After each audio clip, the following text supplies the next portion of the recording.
Hello, everyone. Thank you for joining me today for Chapter 2, Meeting the Lord of Shambhala, of Helena Blavatsky's book, The Land of the Gods. I followed my companion, and soon we regained the path, running along the bed of the creek, which flowed tranquilly over the white pebbles, and the shallowness of the water indicated that we were not far from its source. As we approached the mysterious mountain, the stone walls appeared to rise perpendicularly before us. There was no place visible where any other being but a bird could have ascended. However, as we came nearer, I noticed a rent or break in the side of a wall, opening like a cave or tunnel. This tunnel we entered, and I saw that it penetrated the giant wall and led into another valley beyond. A few steps brought us to the other end of the tunnel, and an exclamation of joy and surprise escaped my lips as I beheld a beautiful sight. Before me was a valley surrounded by mountains of evidently inaccessible height, where nature and art seemed to have combined to endow it with almost super-terrestrial beauty, like a vast ocean bay. It opened before my sight, closing in the distance with a natural amphitheater. It was covered with short grass and planted with maple trees, and on all sides there were forests and groves, small lakes and lovely creeks. Immediately in front of me, but still at a considerable distance, rose the vault of a sublime mountain peak high into the blue ether of space, presenting a cavity with overhanging rocks, looking like a hollow space under a gigantic wave, which had been petrified by some magic spell. The sides of the mountain sank in energetically drawn line towards a low declivity, and then rose abruptly to an imposing height. In the presence of so much sublimity, I became silent, awestruck. My companion seemed to comprehend my feeling, for he too stood still and laughed as if pleased to see how full of admiration I was. The surrounding stillness would have been complete if it had not been for the noise of a cataract at a distance to the left. Falling over a steep precipice and appearing like a string of fluid silver backed by the dark gray rock, the monotonous rush of that fall in contradistinction to the surrounding stillness seemed like the rush of the river of time in the realm of eternity. Another world than the one to which I was accustomed seemed to have descended upon me. The air seemed purer, the light more ethereal, the grass greener than on the other side of the tunnel. Here seemed to be the valley of peace, the paradise of happiness and content. Looking toward the high peak in the distance, I noticed what seemed to be a palace, a fortress, or a monastery of some kind. And as I came nearer, I saw it was a massive stone building. Its high walls rose above the surrounding treetops, and a dome, like a temple, crowned the top of the building. Its exterior appearance indicated the solidity of the walls. It was built in a rectangular form, but its architecture wasn't of a regular style. It presented many projecting windows, turrets, balconies, and verandas. On the other side of the valley, nature wasn't less sublime and inspiring. Gray giant cliffs, standing out prominently against the steel blue background of the sky, rose up to an extraordinary height. Below the highest peaks, long strips of white clouds had settled around the mountain and seemed to separate the top of the ladder from its main body. The part below the cloud was partly covered by the shadow and partly illuminated by a pale, ghostly light, producing a glamour. There, where the masses of clouds rested against the bulk of the mountain, it seemed that I was looking into a world of destruction. It was as if the mountain's entrails had been torn up, and the uniformity of the desolate jumble of rocks was only interrupted by a few remnants of snow situated in the caverns and on the crags of the mountain. As we advanced, we came into a broad avenue leading to the building, and I beheld a man of noble and imposing appearance approaching. He was clad in a yellow robe, his head covered with black flowing hair, and he walked with an elastic step. When my guide saw this man, he hurried towards him, prostrated himself before him, and suddenly vanished like an image from a dream. I was astonished by this extraordinary occurrence, but didn't have time to reflect, for the stranger approached me and bid me welcome. He appeared to be about 35 years of age, of tall and commanding stature, and his mild and benevolent look, full of spiritual energy, seemed to penetrate my whole being and to read my innermost thoughts. Surely, I thought, this man is an adept. Yes, answered the stranger, as if reading my thoughts. You have fallen into the hands of the adepts, of whom you have thought so much and whose acquaintance you often desired to make. And I will introduce you into our temple and make you acquainted with some of our brothers of the golden and rosy cross. I scanned his face, and now it seemed this man wasn't a stranger.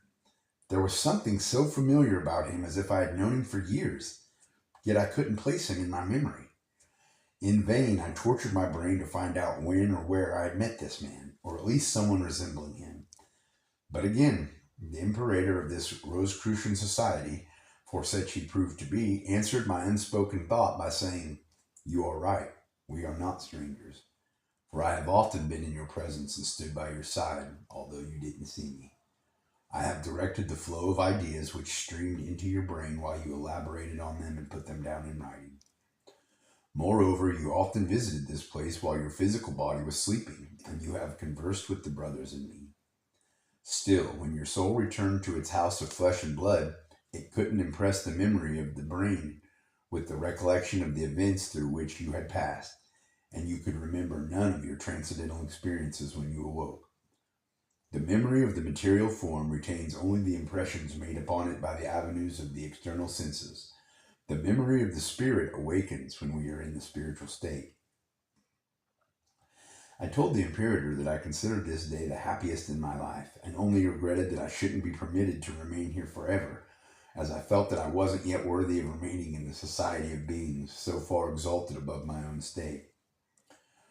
"We shall not permit you to go away very soon," answered the master. "You will have ample time to see how we live. But as to your permanently remaining here, this is at present an impossibility. You have other duties to perform, and moreover, there are still too many of the lower and animal elements adhering to your constitution and forming a part of yourself.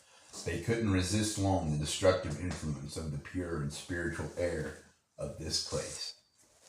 And as you haven't yet a sufficient amount of truly spiritual elements in your organism to render it firm and strong, you would, by remaining here, soon become weak and waste away like a person in a state of consumption. You would become miserable instead of happy. You would die." "Master," I said, "then can I at least hope to learn while I am here the mystery of those great spiritual powers which you possess, by which you are said to be able to transform one thing into another and transmute base metals into gold?" "There is nothing mysterious or wonderful about it, my friend," said the imperator. "Such things are not merely wonderful than the ordinary phenomena of nature which we see every day. They are only mysterious to those whose own prejudice and misconceptions hinder them from seeing the truth and knowing the power the spirit possesses to subjugate matter through the soul. We need not be surprised about them more than seeing the moon revolve around the earth or watching the growth of a tree. It is all merely the effect of that one primordial power called the will that brought the world into existence. It manifests itself in various ways and on the 7 different planes of existence, as a mechanical force or as a spiritual power, but it is always the same divine primordial power of will acting through the instrumentality of the organism of human beings who direct it by their intelligence." "Then, the principal requirement would be to learn how to strengthen the will?" "Not so," said the imperator. "The will is the law, the universal power holding together the worlds in space and causing the revolutions of planets. It pervades and penetrates everything, and it doesn't require your strengthening it, for it is already strong enough to accomplish everything possible. You are only an instrument through which this universal power may act and manifest, and you may experience the fullest extent of its strength if you don't attempt to oppose it. But if you imagine you have a will of your own, whose mode of action differs from the universal will, you merely pervert an insignificant part of the latter and oppose it to the great original power. The more you imagine having such a will of your own, the more you will come into conflict with the original willpower of the universe. As you are only an insignificant part of the latter, you will be overwhelmed and bring on your own destruction. Your will can only act powerfully if it remains identical to the will of the universal spirit. Your will is strongest if you have no will of your own, but remain in all things obedient to the law." "Then," I said, "how can we accomplish anything? If we can do nothing through the power of our own will, we may as well never attempt to do anything, but wait until nature performs her work without our aid." "We can accomplish nothing useful," answered the master, "by attempting to employ any separate will of our own.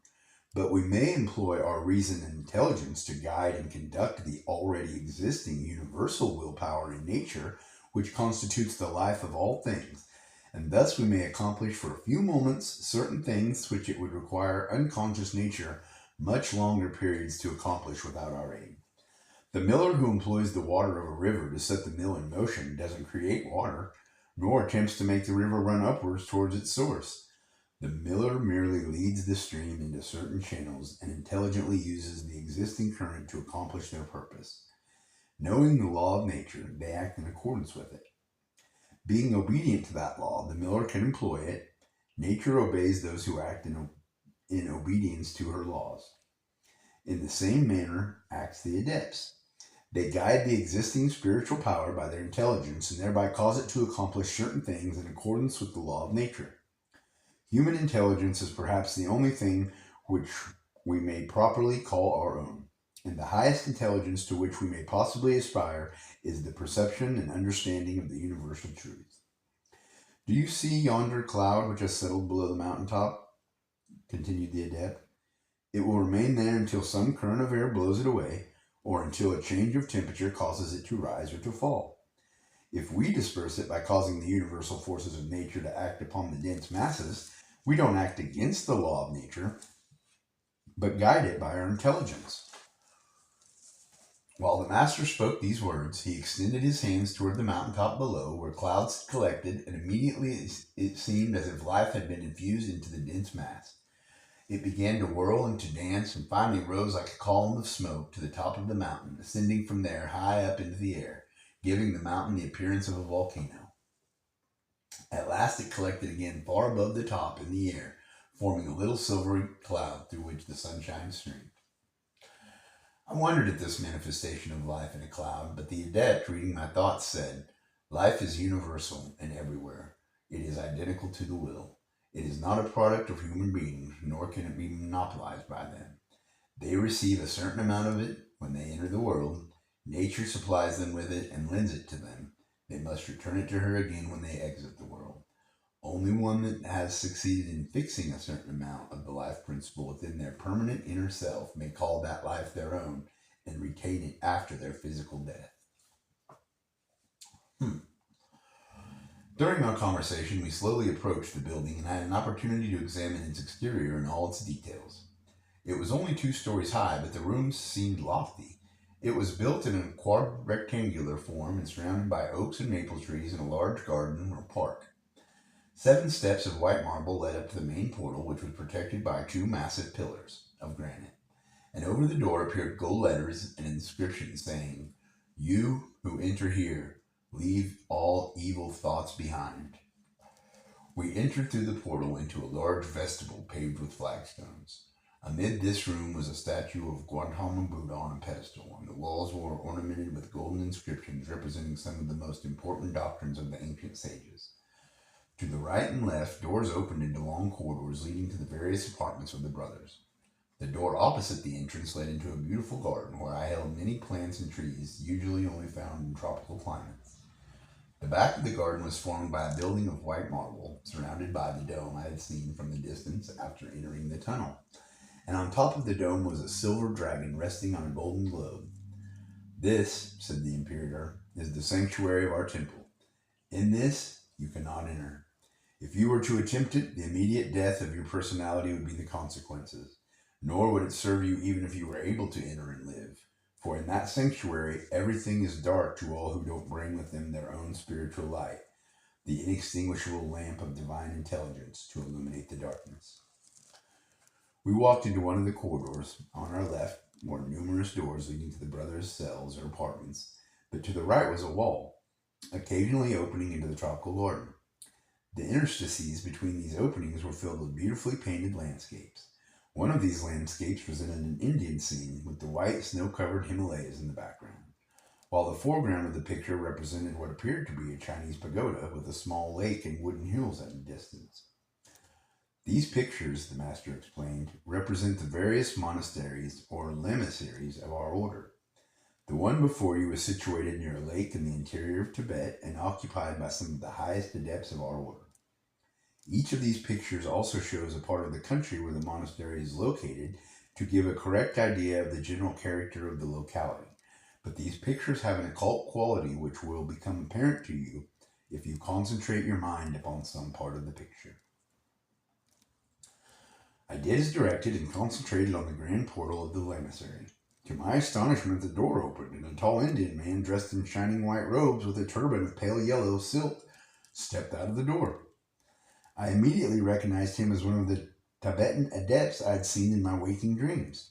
He too seemed to recognize me and smilingly nodded while I bowed reverently before him.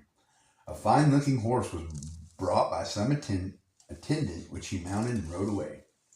I was speechless, but the imperator smiled and drew me away, quoting a passage of Shakespeare with a little modification. For he said, "There are many things in heaven and earth which our philosophers didn't understand."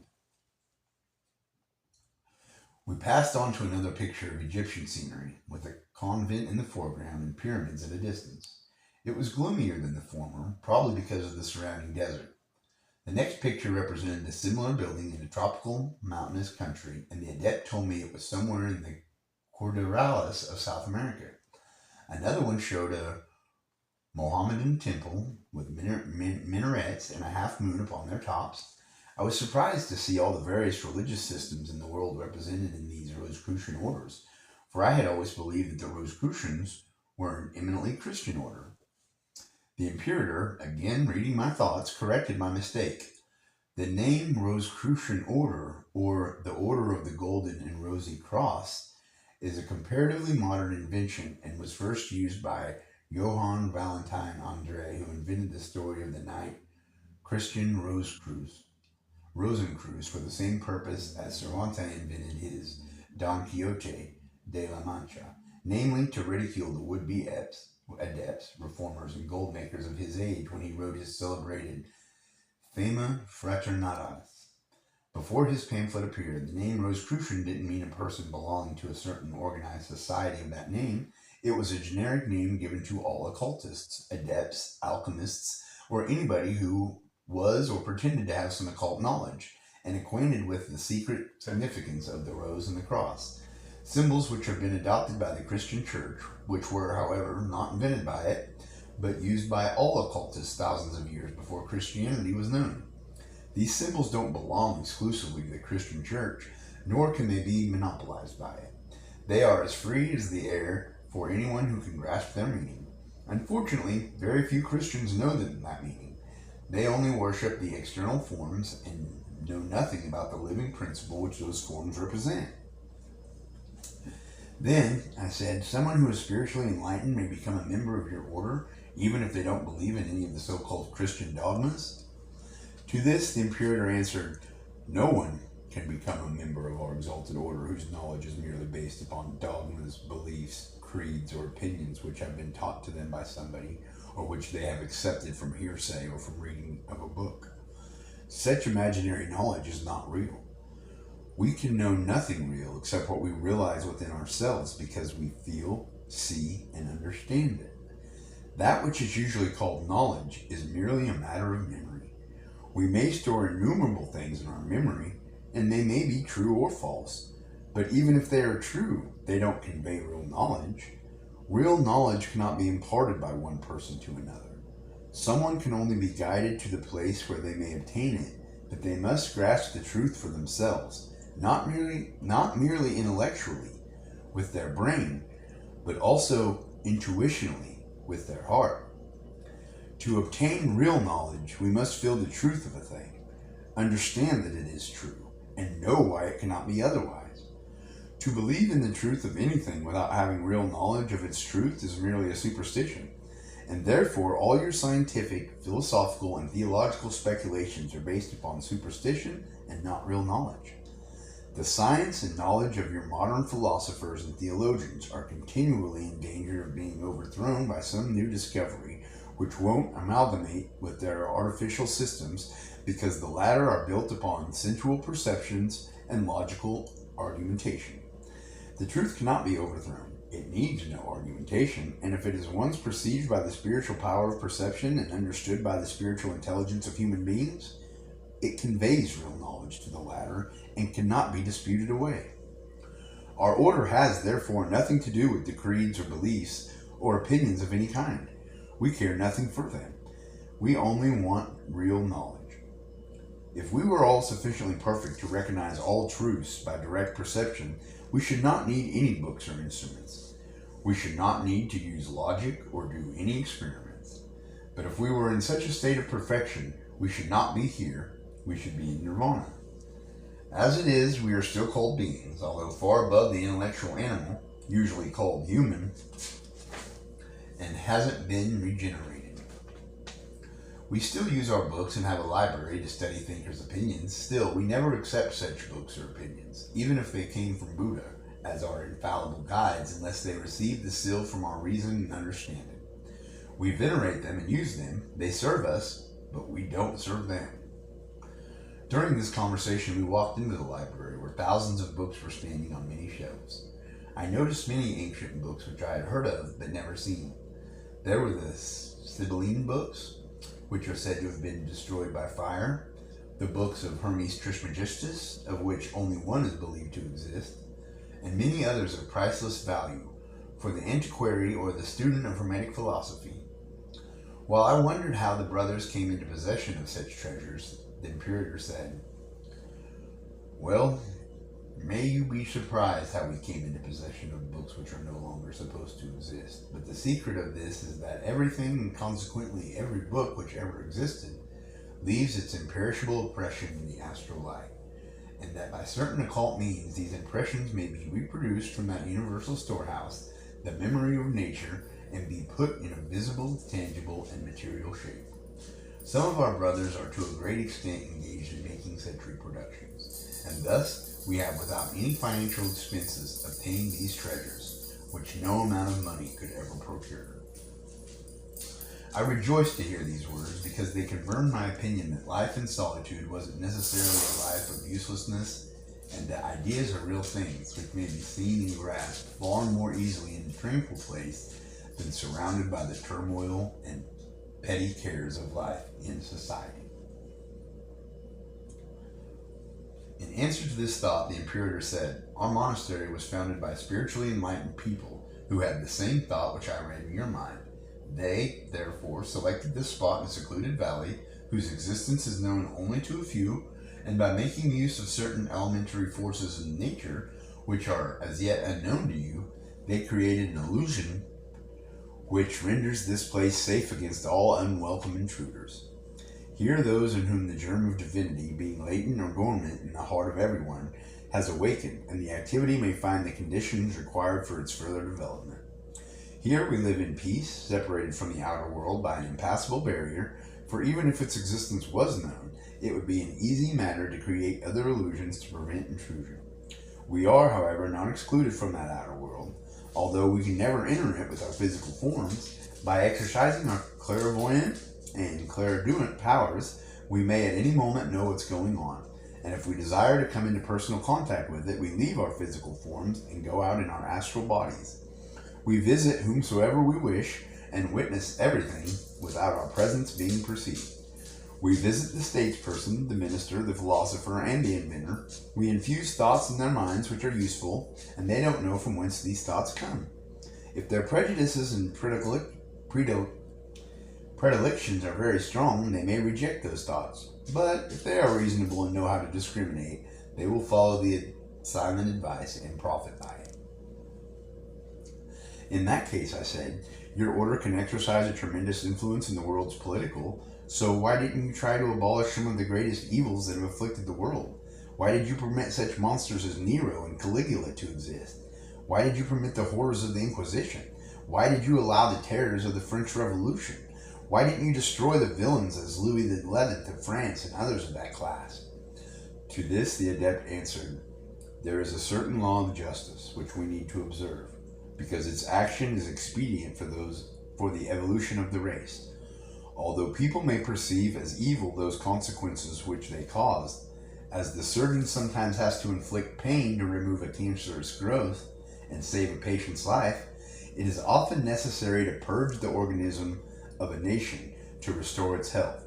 It is said that evils are blessings in disguise, and God may execute his purpose through the instruments available at his disposal." "Nevertheless," I said, It seems to me that you might interfere in individual cases to protect people from committing acts of imprudence which will cause them to suffer. To this he replied, "It is true that by setting a great amount of willpower into motion, we might handle humankind as if they were mere automata.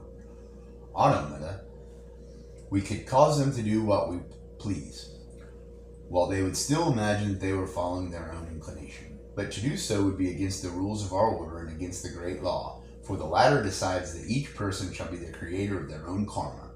We are permitted to advise people, but we are not permitted to interfere with their freedom." "Still," I persisted, "there are innocent people who have to suffer for others' actions. There were martyrs who underwent torture and death for the sake of some great cause.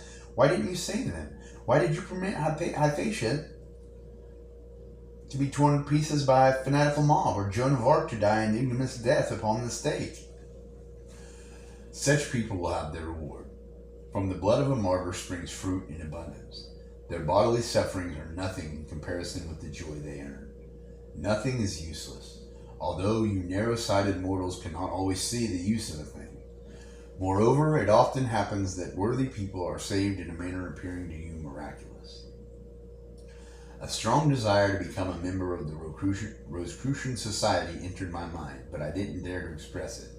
The master, however, reading my mind, continued to say, "We accept in our circle everyone who has the necessary qualifications to enter it, no matter to what religious belief they may have adhered before attaining true knowledge.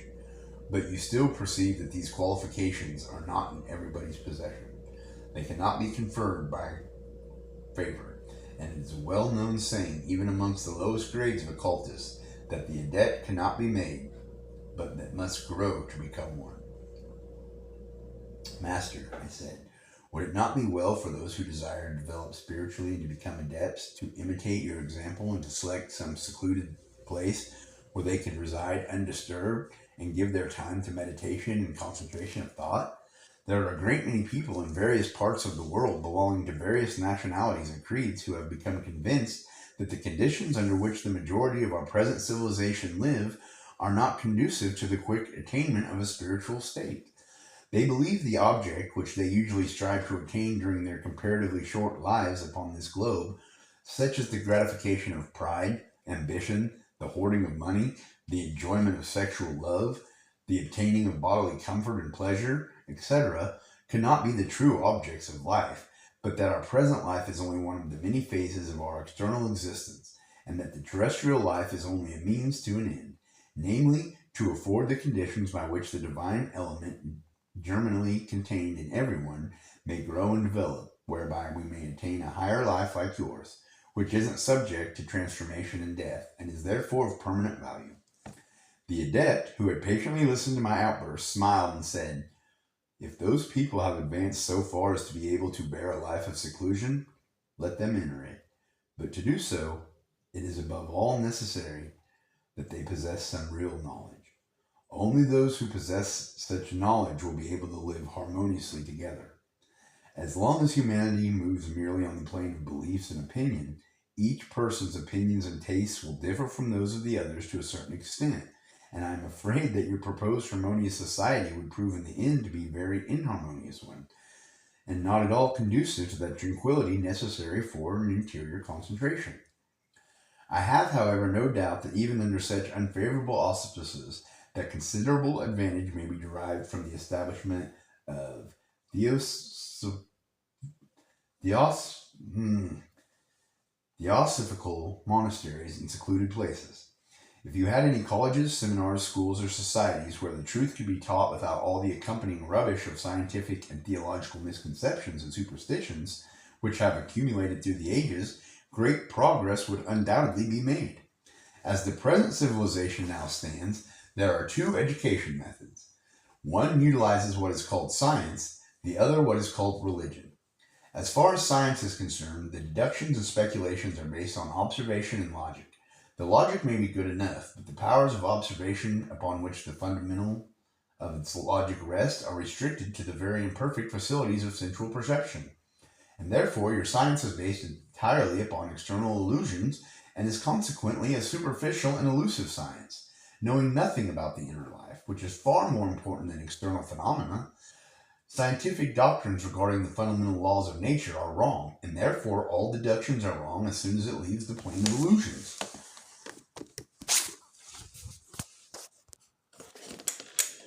You must not misunderstand me, he continued, seeing that I didn't fully grasp the meaning of his words.